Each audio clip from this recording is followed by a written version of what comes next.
Welcome to the Maxwell Leadership Executive Podcast, where our goal is to help you increase your reputation as a leader, increase your ability to influence others, and increase your ability to fully engage your team to deliver remarkable results. Hi, I'm Perry Holly, a Maxwell Leadership facilitator and coach. And I'm Chris Cody, Executive Vice President, Maxwell Leadership.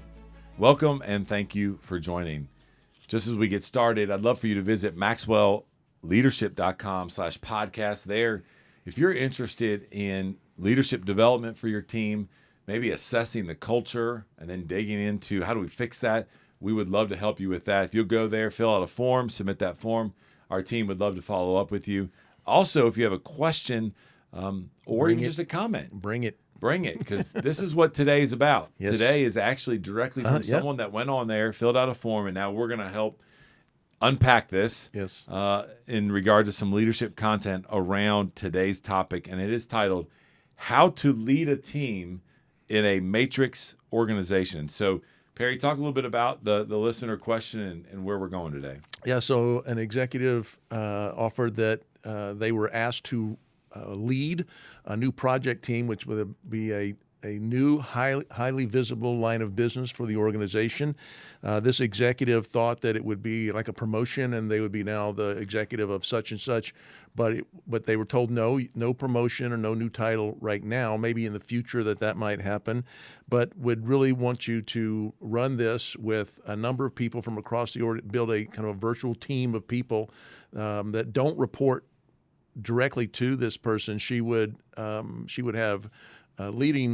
would have project leadership over that, but not be the functional manager for that person. And the question really came in was, how can I ensure success of this when the people on the team, they all have another boss? And that then triggers to me that this is a matrix management structure. Yeah. Maybe you could explain that a little bit, because people said, do I take the red pill or the blue pill? Yeah. That matrix. No. That's right. There are pros and cons to this. At Maxwell Leadership, we did not used to be a structured organization with this, but now we are. And so there could be times where one fits your organization better than another. We're going to talk about some best practices today that we're going to bring to light. But to your point, the matrix management structure, I love this. You gave this to me in my notes, and I think it probably is a family tie here that probably grew up with your dad somehow tied to this. But this was first developed in the 1950s. Perry was born, I was not, in association with the aerospace industry, which I know is close to your family. And it wasn't until the 1970s that it actually became popular in some U.S.-based organizations. And so before we get into talking about some of the best practices and the ways to make this positive, to your point in the listener's question, almost explained what the matrix organization is. We were talking just before we got started between you and I and Jake, who runs all of our podcasts for us. And so we were talking about matrix organization, and I was like, hey, it's kind of like this. I said, Jake, who do you report directly to? And on our organizational chart, he reports to Andrew, one is his solid line direct leader. And then I was like, but when it comes to this podcast, who is it that you work with and work alongside and run everything by? And he was like, you guys. Mm-hmm. And so we said, okay, so that's the dotted line to us. And then you had a couple other questions. You're like, well, what about this project, Jake? And what about this project? He's like, different people. So he has a solid line to Andrew, but all the projects that he's running for our team across the enterprise, he has dotted lines too for those projects. Right. And that, in essence, is a matrix run organization. Now, real quick, one of the things you got to be very, very careful with is you got to have leaders that are comfortable with that, are aware of that. They don't get their feelings hurt that, Jake may report directly to Andrew, but when it comes to this podcast, he's coming directly to us and saying, when do you want to schedule it? What about this topic? Hey, that was wrong. Well, so you got to have that. You got to have that confident leader that doesn't get their feelings hurt. I thought you handled it very well, and you said, Jake, I need something. He said, I need you to fill out that form in triplicate. No, he said, I need you to run that by Perry. I don't know what happened. I think I got down a dotted line, but I got a new dotted line. I got a new dotted line, yeah. So the idea here is what would you do? What are the keys for this? And so I think it's important that if you're leading teams in this type of an organization, team members may feel like they have. I remember this in my IBM days. That you say, "Who do you work for?" Oh, I have so many bosses. I bet IBM, I have so yeah. many bosses you Yeah. can't imagine. But everybody feels like they might be distracted from taking leadership from you, and that Jake's a great example. He is pulled in many different directions. Even though right now, this day, we're in the studio. This is the most important thing to us. Jake has 10 other things That's right. of people that Projects. are pulling on him to do that. So I just come up with a few best practices. You want to guess how many? Let's do it. 5. Okay, 5. Love it. Yeah. And the first one was and I told this person, you need to connect with each person on your team, and they need to know that they are on your team. This is often think of John Maxwell talking about the law of connection, that leaders must touch a heart before they ask for a hand. And in every part of this matrix, the people are being asked for a hand, but are you actually touching the heart, connecting? Do you know? Yeah. Do they know who you are? Do they know that they're on the team? If they have a personal, go back to what we talked about over the last few weeks about influence. What's your level of influence with these people? Yeah. Even though they are spread out through the organization and may report to other people, do you have that influence? Yeah, you could turn this episode off right now and just go back and listen to the previous 2 lessons. I don't want you to do that, though, because there's some good stuff coming down the track here in regards to. There go the ratings. I was getting ready to say, yeah. So, daggum it, Chris, why did you say that on episode, whatever, we completely tanked. But there's 2 things here, and I 100% agree. The connection is key in a matrix run organization, because you are influencing so many different people. And the other thing is that this is where I think really comes into to play is the common language of how we define leadership inside the organization.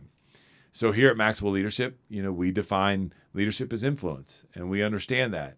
And so we know that when we're leading a team, or that when we're, working with somebody else, like our mindset should be the fact of how do we influence those on the team for not only their benefit, the organization's benefit, but then for your benefit. How do you go about doing that? And it starts with understanding the common language of leadership and what is important in the culture of your organization. The other thing is, I would encourage you to make sure that you're, from a connection standpoint, that you make it known, both physically and maybe verbally, that you're in it with them. That you're just not saying, hey, go do this project and then bring it back to me. No. Like, I want to be a part of it. I want to check in. I want to do it. And when you do that, that will help you connect with them, even though you just have a dotted line to them for that certain project. Best practice number 2, I found it was very helpful to be very clear on the outcomes for this project, for whatever they're assigned to you for. That you have that matrix, that dotted line, is that they know what it is you expect and what those outcomes. They have other job responsibilities. They have other people pulling on them. It's essential that everyone's clear. Where are we going? What is the plan? You're on the team. We're clear about that. We've connected. But now here, if there's any uncertainty at all, these team members may become distracted or even disconnected from the project at all. Hey, podcast listeners. How would you like to be equipped with the tools to continue your personal growth and refine your strengths and weaknesses, all while being surrounded by other growth-minded leaders like yourself? You may have heard of Personal Growth Day. For our 2nd time ever, Maxwell Leadership is hosting this one-day event on March 13th in Orlando, Florida. This event is designed to dig deeper into who you are and how you tick, so that you can become the best version of yourself. If you're unable to attend Personal Growth Day in person, we also offer virtual access to the event. If you would like to participate in a one-of-a-kind experience and stand shoulder to shoulder with growing leaders who will sharpen your skills and equip you to create powerful, positive impact, go to maxwellleadership.com/Personal Growth Day to learn more or get your ticket. We'll see you there.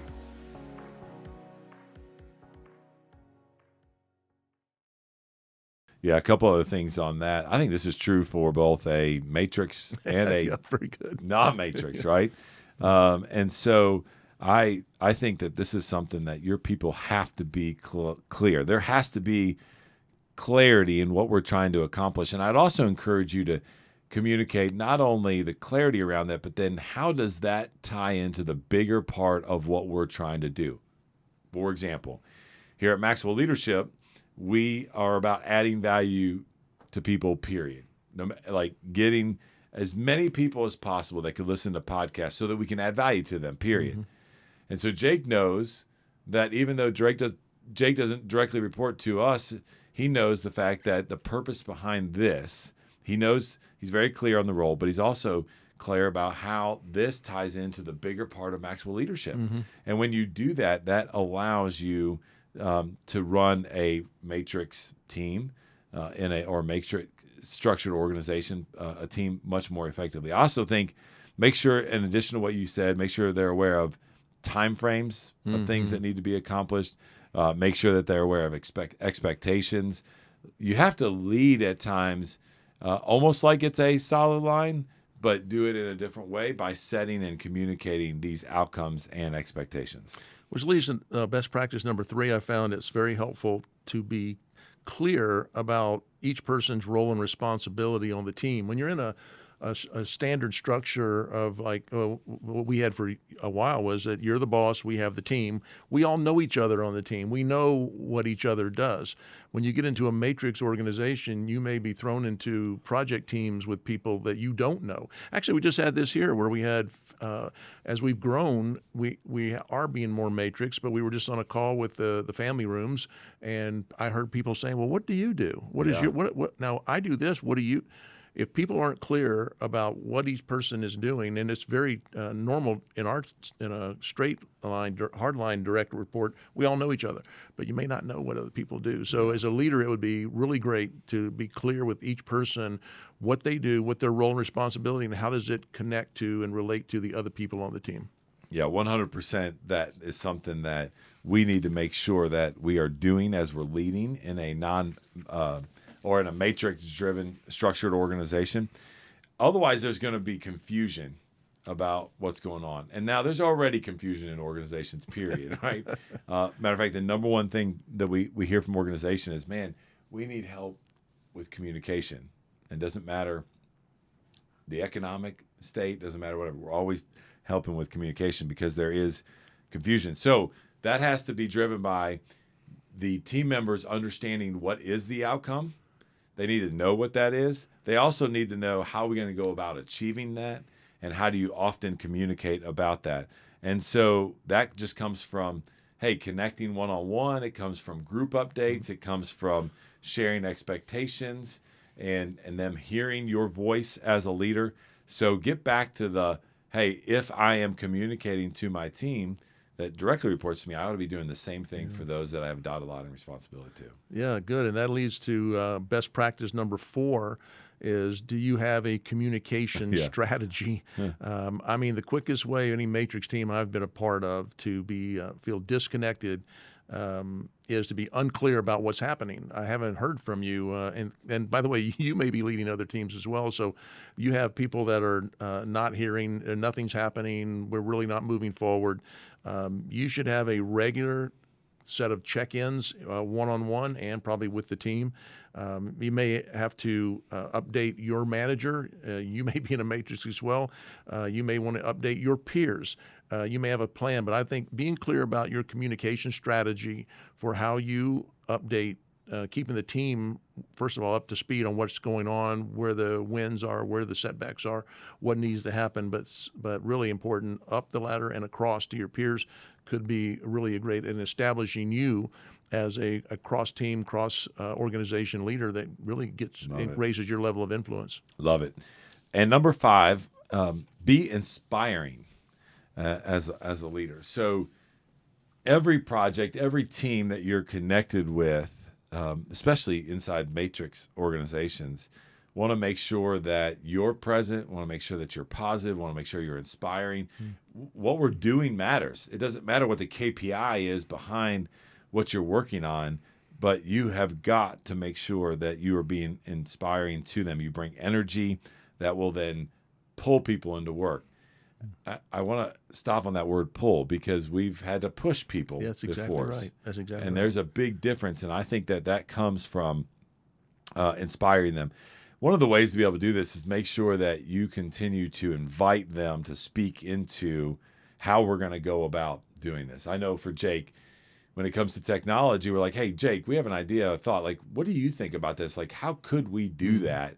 And that will inspire him and his skill set to be able to feel more comfortable with working in this matrix organization. Well, it's, I think about when I said be inspiring, think about level 3, that people, first of all, they're on the team, but you want them to want to be there. So that's level 2. But level 3 is that it's fun. There's a momentum that comes of being on this team. And it's tough in a matrix environment to feel this level of momentum because people have other things, other strings, other dotted lines going on. And so I want to be that leader that they say, I really want to be on that leader's team.